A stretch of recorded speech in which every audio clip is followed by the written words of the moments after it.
I haven't been feeling like myself lately. I don't know why, but I don't feel like telling her. Maybe it's better this way.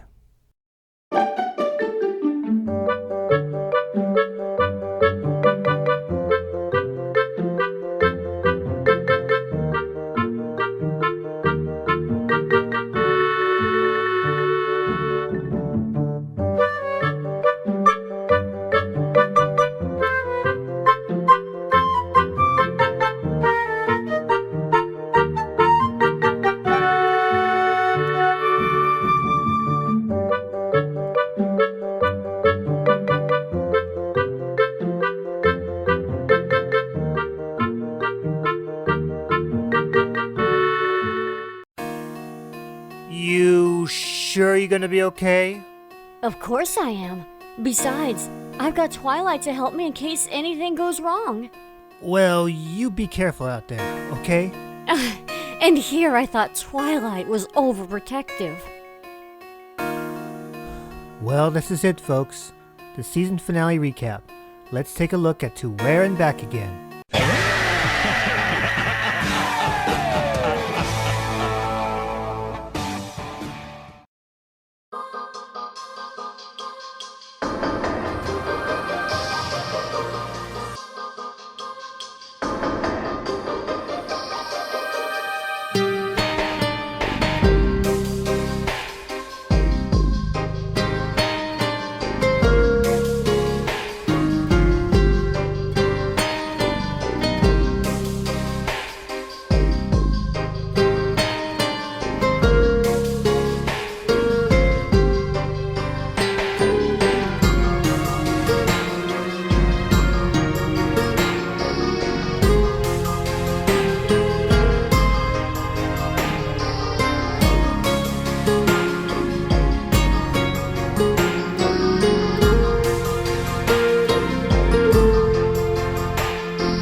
You look like you came off of Sonic 06. Shadow, I was expecting you to join Greyman after our last spat. Me? Join that double-crosser? Ha! Yeah, right. So, what made you change your mind? Nothing. It's not like someone convinced me otherwise. You know, there was this woman whom I once had a trust issue with, but I gave her a chance because of how she gets the job done. You're talking about Rouge again, are ya? Lucky guess, Shadow. Moment ruined. It was all my personal decision. Right. Anyway, you should have told me your little secret earlier when I wasn't mad at Starlight Glimmer. It would have been more interesting if you found out. Ha! In a pig's eye, coward. I don't like the sound of that. Neither do I. I've got a bad feeling about this.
You sure they're around here, Shadow?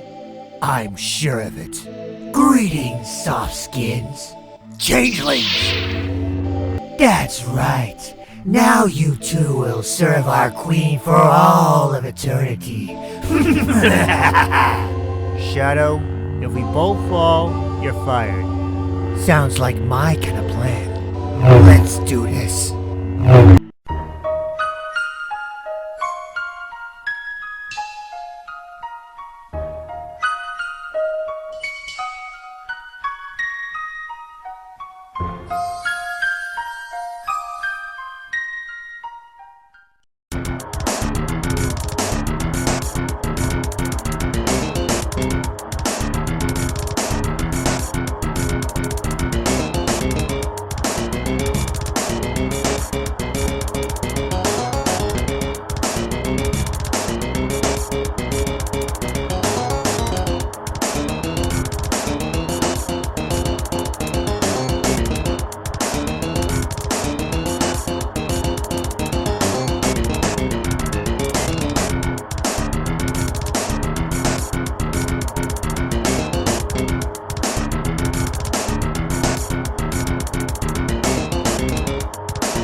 Shadow!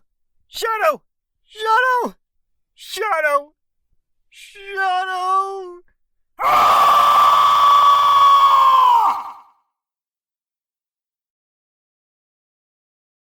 Such heroic nonsense.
Shadow!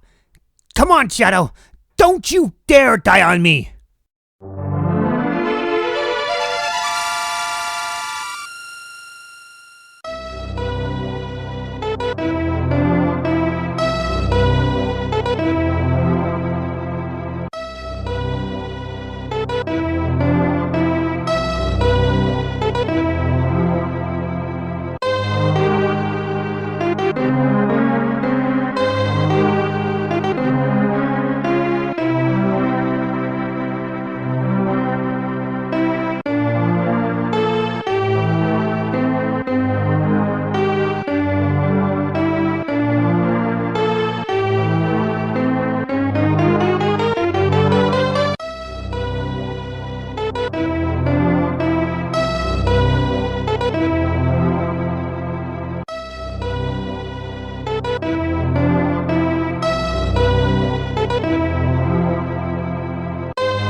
Man, that really hurts. Starlight? But why? Look, I know you don't trust me, and you have every right to do so. But I wasn't gonna let you die. I don't know what to say. I want to be angry at you, but not like this. It's as if I see you like, dead fool, you idiot! You shot me in the kneecap, you moron! Maria, this is Way what to you ruin wanted, the mood, right? Wade. Just for me to What? be tortured. It's funny. Please, Besides, I wish hate to these return sappy you. moments. Oh, fuck. Well, not exactly the season finale that I expected, considering a lack of a song, but hey, I can't complain. In fact, part of the episode felt like the cutie map all over again, except this time, Starlight is the protagonist alongside Trixie, Thorax, and Discord. One thing I gotta bring up is the fact that they finally got Starlight, Glimmer, and Discord to interact with each other. I've waited a long season just to see these two together, and I enjoyed every moment. But seeing Trixie and Discord argue is actually kinda cute. And another thing, I'm actually glad they did bring back Queen Chrysalis. I felt like they actually expanded more on this character compared to her appearance during the season 2 finale. Not to mention that she chose to ditch the idea of redemption. That means we haven't seen the last of her and she'll be out for revenge. Maybe we'll finally see a team up with her, King Sombra, and especially Lord Drac in the future. As for Starlight, it's good to finally see her take the protagonist route, but good lord, they really tortured her during part 1. Did she get a taste of what human Twilight went through during Legend of Everfree? Thankfully, she got better in the end. And on a personal note, while it is a little underwhelming compared to Twilight's Kingdom, it's episodes like these that made me come back to My Little Pony. A dark villain, a brooding atmosphere, a sense of dread.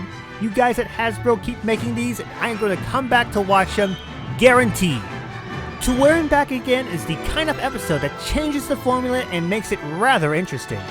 While not on the level of Twilight's Kingdom, it's still great to bring back that element that makes a series that special. My Little Pony, continuing to spread the magic of friendship till all are one.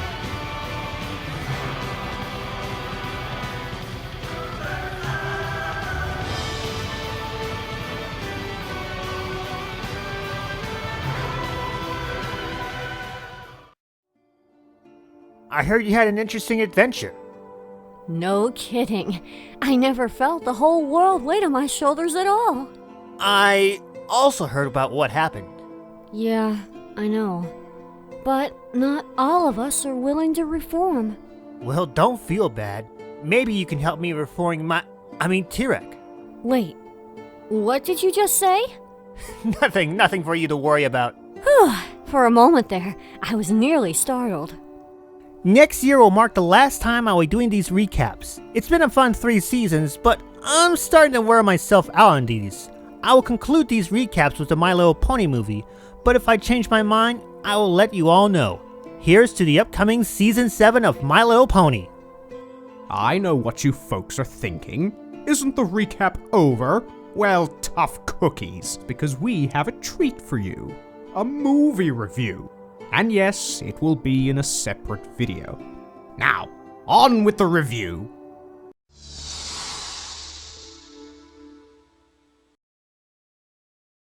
Author's note. This video is my review of Snow White and the Seven Dwarfs. Based on Snow White by the Brothers Grimm, Snow White and the Seven Dwarfs was directed by David Hand, published by Walt Disney and RKO Radio, and starring the voices of Adriana Cosalotti, Lucille Laverne, Roy Atwell, Pinto Colvig, Otis Harlan, Scotty Motwa, Billy Gilbert, and Eddie Collins as Dopey. Magic mirror on the wall, who is the fairest one of all?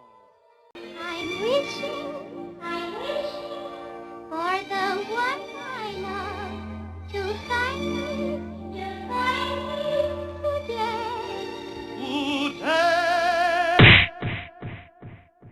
In the 1930s, with the success of its mascot, Mickey Mouse, Walt Disney took a big risk with Snow White and the Seven Dwarfs as their first animated film. The risk paid off and it became one of the biggest hits in movie history. Even to this day, the film stands the test of time. It's a very light-hearted animation that was very ahead of itself.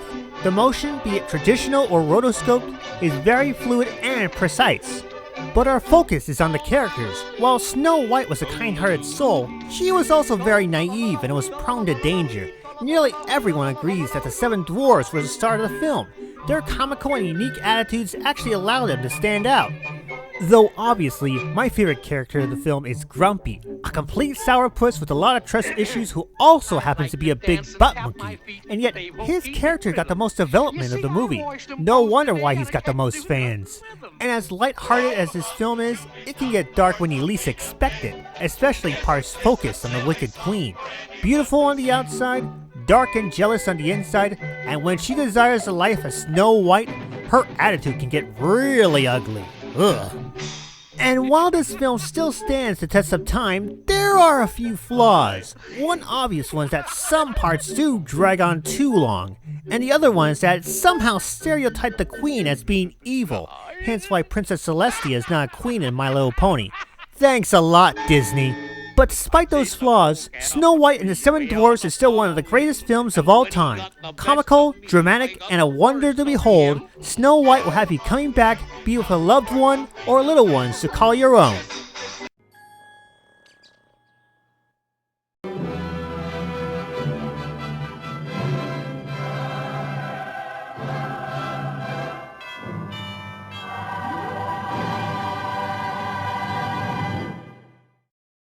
Go ahead, Starlight. You've earned this. Oh, right. Anyway, folks, that's it for the recap of To Where and Back Again. Stay tuned for the recap of A Canterlot Wedding. Aloha!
My queen, what happened? Did they beat you again? I know exactly what happened. Join